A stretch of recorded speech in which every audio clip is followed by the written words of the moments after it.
Part 1. The Cursed Discovery. David Marshall had always been a man fascinated by relics. Not the pristine kind behind museum glass, but the forgotten ones. Cracked porcelain dolls with missing eyes, rusted daggers from nameless wars, tarnished jewelry buried in dust and rot. He believed every object had a story, and for years he made a modest living buying and selling strange antiques through online auctions. But nothing could have prepared him for the coin. It was a gray Sunday morning in early autumn when David stumbled upon the odd little market on a back street in Yorkshire. Rain spat gently from the sky, mist hovered over cobblestones, and an eerie silence hung in the air, despite the stalls that should have been buzzing with chatter. Lena, his girlfriend of 3 years, walked beside him, sipping lukewarm coffee. She wore a black coat and an annoyed expression. "We've already been to 5 shops, David. It's just junk." "It's not junk," he muttered, eyes darting from booth to booth. "You never know what you'll find." And then he saw it. Nestled among moth-eaten books and a cracked hourglass, the coin gleamed faintly. Not gold, not silver, just wrong. It was the color of a thundercloud, and its surface shimmered subtly as if resisting light. An engraving of a skull sat at the center, surrounded by strange runes that twisted ever so slightly when he stared too long. David reached out. The coin was cold, ice cold. He flinched but didn't let go. "You have a good eye," rasped a voice. An old man sat hunched behind the stall, his skin like parchment, his eyes milky but sharp. "That's a rare piece, very old, some say cursed." Lena rolled her eyes. "Of course it is." David barely heard her. "How much?" The old man didn't smile. "No refunds. Once it's yours forever." David handed over the money. The man placed the coin in a small black pouch and whispered something under his breath that sounded like a prayer or a warning. That night, back in their flat, Lena tossed the pouch onto the kitchen counter. "You really paid £50 for this?" she asked, watching David take the coin out with reverence. "It's probably just a movie prop." He turned it over in his hand, entranced. "It's heavier than it looks, and it's not any metal I've ever seen." Lena shrugged. "Well, just don't let it mess with your head." David smiled, but it didn't reach his eyes. He placed the coin on his desk in his study, next to a collection of antique pendants and odd trinkets. Then he went to bed. That's when the whispering began. It started faint, like wind against a window pane. Then came the scratching, like nails on hardwood from inside the walls. David stirred in his sleep, sweat beading on his forehead. In his dream, he stood in a gray void. Before him, a figure emerged. A man with no face, just a shadow where eyes and mouth should be. The figure reached out, palm up. In it lay the coin. "Return it," the figure hissed, "before it's too late." David awoke with a gasp. He sat upright in bed, heart pounding. The clock blinked 3:33 a.m. Beside him, Lena slept soundly. Shaking off the dream, he padded to the study. The coin was no longer on the desk. It was on the floor, standing upright. Impossible. The following week was a slow descent into madness. David began hearing things, not just whispers now, but voices, low and guttural, speaking in a language he couldn't understand. Objects in the house shifted places. Doors he closed were suddenly open. Lights flickered even when there was no storm. Lena started noticing his behavior. He was quieter, distant. He spent hours in his study, staring at the coin. When she asked what he was doing, he'd say, "Listening." One morning, she found strange symbols carved into the wooden floor around the coin. Tiny, sharp cuts and spirals and jagged lines. "Did you do this?" she asked, frightened. David blinked slowly. "No, but they make sense now." She backed away. "I want to throw that thing out." He stood quickly. "No." His voice boomed, echoing too loudly for such a small room. The walls seemed to shake. Lena stared at him in shock. His eyes weren't his. Just for a moment, they looked sunken, dark around, as if something behind them was watching. "Sorry," he mumbled, retreating into himself. "I didn't mean to shout." That night, Lena dreamed of drowning. The coin lay on her chest, pulling her into black water. A voice whispered in her ear, "One must stay. One must pay." The next day, while David was out, Lena decided to investigate. She rummaged through his desk, looking for clues. Among bills and old notebooks, she found something horrifying. A leather folder filled with newspaper clippings, yellowed and brittle. "Family found dead after collector buys cursed coin." "Murder-suicide linked to ancient artifact." "Coin of the damned, folklore or fact." Each article told a similar story. Someone finds the coin. Strange things start happening. Within weeks, they're dead, usually violently. Some took their own lives. Others were found torn apart, faces twisted in terror. At the back of the folder, there was a photograph. A man holding the coin, smiling. The smile didn't reach his eyes. In red ink, someone had scrawled, "Do not trust the coin. It wants a host." Lena dropped the folder, heart racing. When David returned, he found her waiting in the living room, pale and shaking. "You knew," she cried. "You knew it was cursed." "I didn't, at first," he said, "but I can feel it. It speaks to me. It wants something. We need to destroy it. I tried, burned it, smashed it. It won't even scratch. Then we bury it. Lock it away. Anything." David shook his head. "It won't let me. I tried to throw it in the river yesterday. My hands froze. I collapsed. It's inside me now, Lena." He lifted his shirt. Black veins snaked up his torso like cracks in glass. His skin was cold to the touch. "I need help," he whispered. That night, Lena had a plan. While David slept, restless and muttering, she took the coin, wrapped it in cloth, and fled the flat. She drove until the sun began to rise, stopping at a remote woodland she remembered from childhood. Deep in the trees, she dug a hole and dropped the coin in, burying it under earth and stone. She returned home, breathless and relieved. David was awake, sitting in the dark. "You left," he said. "I buried it. It's over." He shook his head slowly. "No, it's not." He lifted his hand. In his palm was the coin. Still cold, still perfect. "I woke up with it on my chest," he said. Lena screamed. Later that week, she contacted Priest Gabriel, a folklore expert and spiritual advisor she'd seen on an old paranormal documentary. She told him everything. He listened quietly and then asked her a single question. "Has he started speaking in tongues?" "Yes," she said, eyes wide. "How do you know?" "The coin is one of the 13 damned," he explained, "forged by a mad alchemist centuries ago. Each coin traps a soul that seeks release, or a host." "Can it be removed?" "There's a way, but it's dangerous. It requires a journey to the place where it was created, and a ritual older than language." "Will you help us?" Gabriel nodded. "But you must hurry. Once the coin completes the bond, David will no longer be David. And then—" He didn't finish the sentence. That night, David sat in his study, staring at the coin. He didn't blink. He didn't move. The symbols carved around the coin began to glow faintly. Outside the window, the wind howled. Lena stood in the doorway, watching her boyfriend disappear behind empty eyes. The coin pulsed once. The haunting had only begun.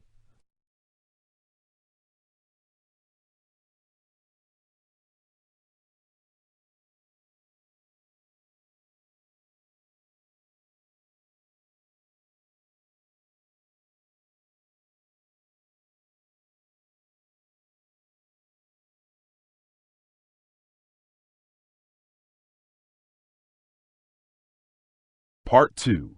The Haunted Trail Continuation of the Ghost Coin. A heavy fog blanketed the countryside as Lena drove the old car through winding back roads, headlights slicing through the gray veil. Beside her sat Priest Gabriel, a thin man in his 60s with solemn eyes and a rosary always wrapped tight around his wrist. In the back seat, David stared blankly out the window, the cursed coin resting in his hands, wrapped in a red cloth marked with ancient symbols. "He's almost gone," Gabriel muttered, glancing back at him. "We don't have much time." Lena gripped the wheel tighter. "How much longer?" "Another hour," Gabriel said. "To the place where it all began, Witchmore Forest." "What's there?" "The remains of the alchemist's tomb, the origin of the curse." David suddenly let out a low chuckle. It wasn't his voice. "You can't stop what's already started," he hissed, eyes flashing dark. Gabriel turned to him calmly. "You are not welcome in this world, spirit. You were bound for a reason." The entity inside David grinned. "He welcomed me. All I did was enter the open door." Lena said nothing, her heart hammering. She pressed harder on the gas. As they drove deeper into the countryside, Gabriel explained the truth behind the coin. In the 14th century, an alchemist named Thorn Witchmore sought to escape death. Obsessed with the occult, he began experimenting with soul-binding rituals. He believed that by trapping souls in physical objects, he could live forever by transferring his essence from body to body. 13 coins were created, each containing a tortured spirit bound by dark magic and cursed blood.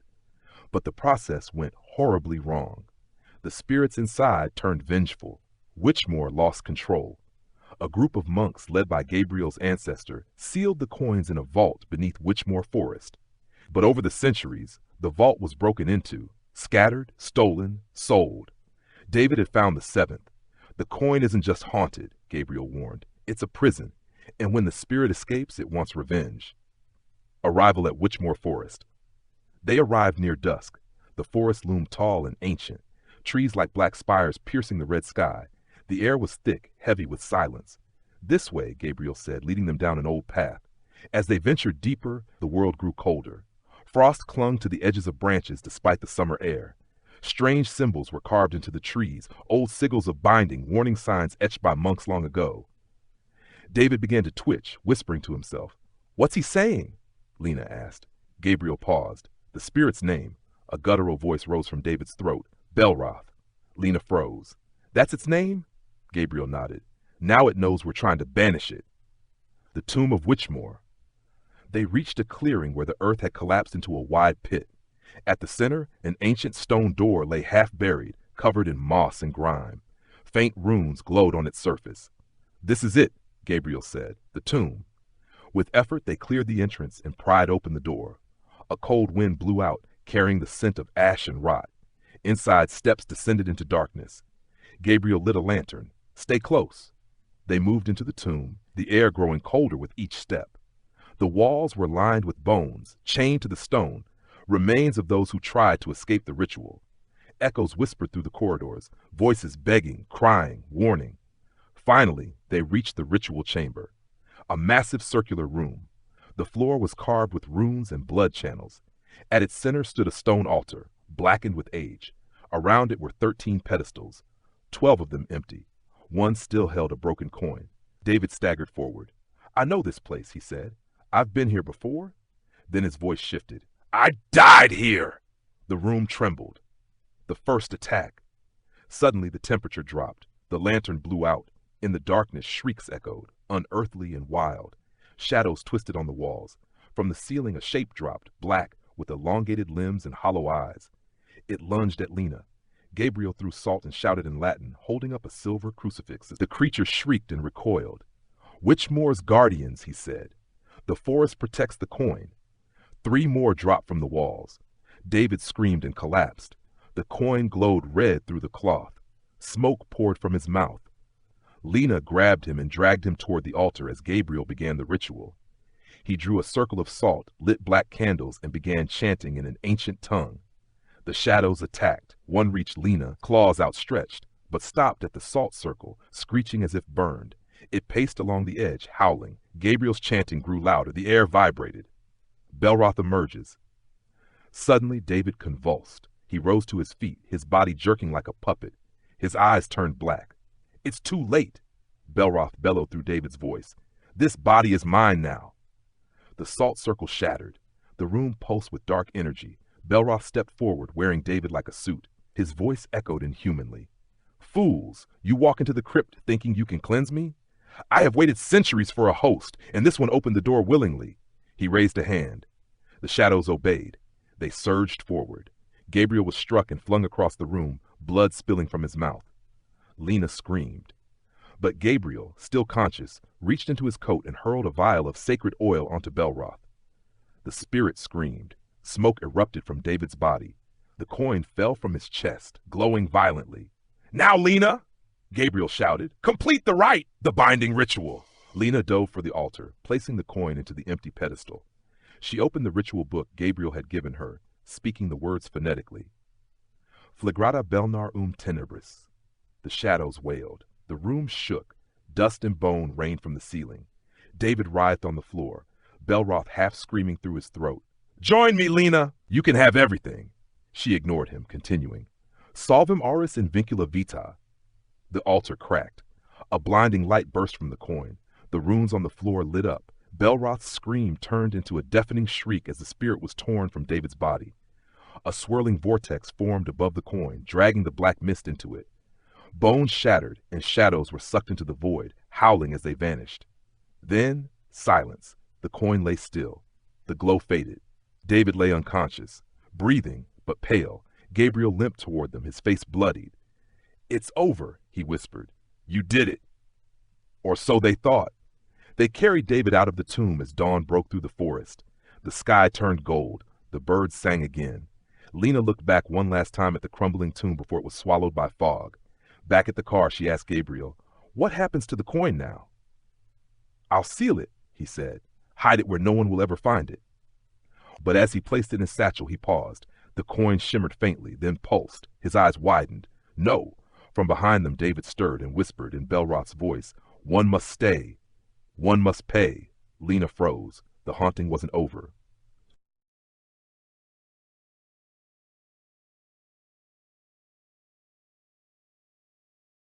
Part 3. The Final Binding. Continuation of the Ghost Coin.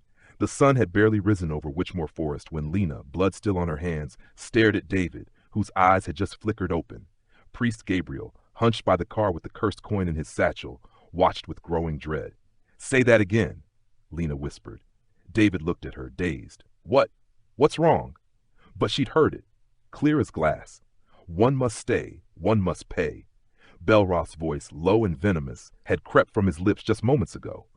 Gabriel turned to her, expression grim. The spirit wasn't fully banished. It's still tethered. Lena's chest tightened. "But we completed the ritual." Gabriel shook his head slowly. "No, we interrupted it. The coin absorbed the spirit, yes, but the bond with David wasn't fully severed." David sat up slowly, rubbing his temple. "I feel lighter, but something's wrong. Like there's something watching me, breathing under my skin." Gabriel opened the satchel. The coin pulsed again, once, twice, then went still. "We must finish what we started," Gabriel said, standing. "There is only one way to end this. We must find the alchemist's sanctum." Lena blinked. "There's another place?" Gabriel nodded. "Yes, the true forge where the first soul was bound, and the only place where all 13 coins can be destroyed." The final path, Black Hollow. By late afternoon, they had reached Black Hollow, an abandoned abbey hidden deep within the moors. The wind howled through its shattered windows, and wild ivy strangled every stone. The air stank of mold, ash, and something older, like centuries of sorrow buried in the walls. "This is where Thorn Witchmore died," Gabriel said, leading them through the broken archway. "The monks brought him here when they discovered the truth. They burned his body alive in the sanctum." "Then why is the curse still here?" David asked. "Because his soul was never destroyed," Gabriel said. "It fled into the first coin." Inside the abbey, a stairwell spiraled down into the earth. Lena lit a lantern. They descended. The sanctum below. The walls were covered in blood-written scripture, Latin, Greek, and something unrecognizable. Symbols pulsed faintly, watching them. At the bottom of the stairwell lay the sanctum of Thorn Witchmore, a vast stone chamber lit by sconces that burned with blue flame, though no one had touched them in centuries. In the center stood a burning wheel, blackened and melted, where the alchemist had been chained and set ablaze. The stone floor beneath it was scorched with soot and runes. 13 grooves were carved into the floor, arranged in a circle. 12 of them were empty. Gabriel approached the one marked with a skull, the 7th position, and placed the coin into it. Instantly, the chamber trembled. And then, from the shadows, the other coins appeared. They floated into view one by one, some cracked, others pristine, hovering in midair. Each pulsed with light, and faint screaming echoed from them like distant cries in a cavern. "They've returned to the forge," Gabriel whispered. "They sense the end." David grunted and fell to his knees. His skin turned pale. His veins darkened. "He's trying to take me again," David gasped. "I can feel him." Lena stepped toward him, but Gabriel raised a hand. "The ritual must begin now." He opened the old book and began the final binding, a ritual that hadn't been performed in 600 years. The last ritual. Gabriel traced the blood circle using sacred chalk and anointed the coins with ash and salt. Lena stood beside him, chanting the words while holding the blade of binding, an ancient dagger made from meteoric iron. As Gabriel recited the invocation, each coin began to scream. David screamed too, his body spasming, eyes rolling back. The chamber darkened. From each coin a shadow rose. 12 wraiths, tall, broken, faceless, stood around them in a circle. One by one they began to whisper, "Freedom! Release! Bind the 13th!" The coin in the 7th groove began to glow white-hot. David convulsed violently. His skin cracked. Steam hissed from his mouth. Belroth was coming through. "No!" Lena shouted, rushing to him. "Wait!" Gabriel cried. "Don't break the circle!" But it was too late. David rose into the air, levitating. The 13th shadow exploded from his chest in a roar of black fire. Belroth had fully emerged. The final battle. Belroth's true form towered above them, a creature of bone and shadow, crowned with horns of flame. His voice shattered the air. "You dare bind me again! I have tasted freedom! I have walked your world!" Gabriel shouted a prayer and threw blessed salt, but it evaporated before reaching the demon. Lena gripped the binding blade. "You're not staying in him." Belroth turned to her. "You want to save him? Then take his place. One must stay. One must pay." She hesitated and then stepped forward. David screamed, "No! Lena, don't!" She looked back. "He'll kill you. I won't lose you." Gabriel shouted, "You don't have to die. You just have to wound the vessel. Cut him. Let his blood mark the seal." Lena turned and ran to the burning wheel. Belroth howled and surged forward. She raised the dagger and sliced across her palm. Blood dripped onto the grooves. The stone ignited in radiant blue fire. The runes awakened. The other 12 spirits screamed in unison. They pulled Belroth toward the center. 12 shadows against the 13th. "No!" Belroth screamed. "I am eternal!" Gabriel screamed the last words of the ritual. The coins shattered. Belroth's form exploded in a cyclone of darkness and light. The wheel burst into flame once more. And silence aftermath. The sanctum collapsed behind them as Gabriel, Lena, and David emerged from the stairwell, covered in ash. The abbey stood silent under a silver sky. David, weak but alive, leaned on Lena. "He's gone," he said. "I can't feel him anymore." Gabriel nodded. "The binding is final. The coins are destroyed." "Is it over?" Lena asked. "Yes," Gabriel said. "This chapter is." He looked at her solemnly. "But never forget, there are 12 more coins that once walked this world. What you destroyed was only one." Lena stared at the smoking ruins of Black Hollow. She didn't answer. Epilogue: The Collector. Months later, in a private auction in Romania, a man in a velvet suit unwrapped a small velvet pouch.